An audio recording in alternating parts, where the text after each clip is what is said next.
बेताल पच्चीसी भाग 7 सबसे बढ़कर कौन। अंग देश के एक गांव में एक धनी ब्राह्मण रहता था। उसके 3 पुत्र थे। एक बार ब्राह्मण ने एक यज्ञ करना चाहा। उसके लिए एक कछुए की जरूरत हुई। उसने तीनों भाइयों को कछुआ लाने को कहा। वे तीनों समुद्र पर पहुंचे। वहां उन्हें एक कछुआ मिल गया। बड़े ने कहा, मैं भोजन चंग हूँ, इसलिए कछुए को नहीं छूऊंगा। मझला बोला, मैं नारी चंग हूँ, मैं नहीं ले जाऊंगा। सबसे छोटा बोला, मैं सैया चंग हूँ, सो मैं नहीं ले जाऊंगा। वे तीनों इस बहस में पड़ गए कि उनमें कौन बढ़कर है। जब वे आपस में इसका फैसला न कर सके तो राजा के पास पहुंचे। राजा ने कहा, आप लोग रुकिए, मैं तीनों की अलग अलग जांच करूंगा, फिर ही आपको बताऊंगा कि आप में से कौन सही है और कौन गलत।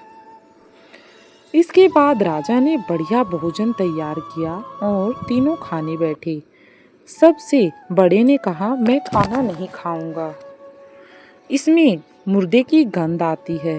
वह उठकर चला। राजा ने पता लगाया तो मालूम हुआ कि वह भोजन शमशान के पास खेत का बना था। राजा ने कहा, तुम सचमुच भोजन चंग हो, तुम्हें भोजन की पहचान है। अब बात आई दूसरे पर। तो रात के समय राजा ने एक सुंदर वेश्या को मझले भाई के पास भेजा। जो ही वह वहां पहुंची कि मझले भाई ने कहा, तुम हटो यहाँ से, इसके शरीर से बकरी के दूध की गंध आती है। न जाने ये कैसी औरत है।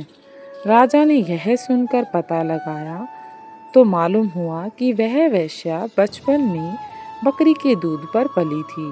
राजा बड़ा खुश हुआ और बोला, तुम सचमुच नारी चंग हो, तुमने बिल्कुल सही कहा। उसके बाद बात आई तीसरे भाई को। उसने तीसरे भाई को सोने के लिए 7 गद्दों का पलंग दिया। जैसे ही वह उस पर लेटा कि एकदम चीखकर उठ बैठा हुआ। लोगों ने देखा उसकी पीठ पर एक लाल रेखा खिंची है। राजा को खबर मिली तो उसने बिछोने को दिखवाया। 7 गद्दों के नीचे उसमें एक बाल निकला। उसी से उसकी पीठ पर लाल लकीरें हो गई। कितनी हैरानी की बात थी कि 7 गद्दों के नीचे भी उसकी पीठ पर लकीर हो गई थी। राजा को बड़ा हैरान हुआ। उसने तीनों को एक एक लाख अशर्फियाँ दी। अब तीनों ने कछुए को ले जाना भूल गए। वहीं आनंद से रहने लगे और अपना जीवन बिताने लगे।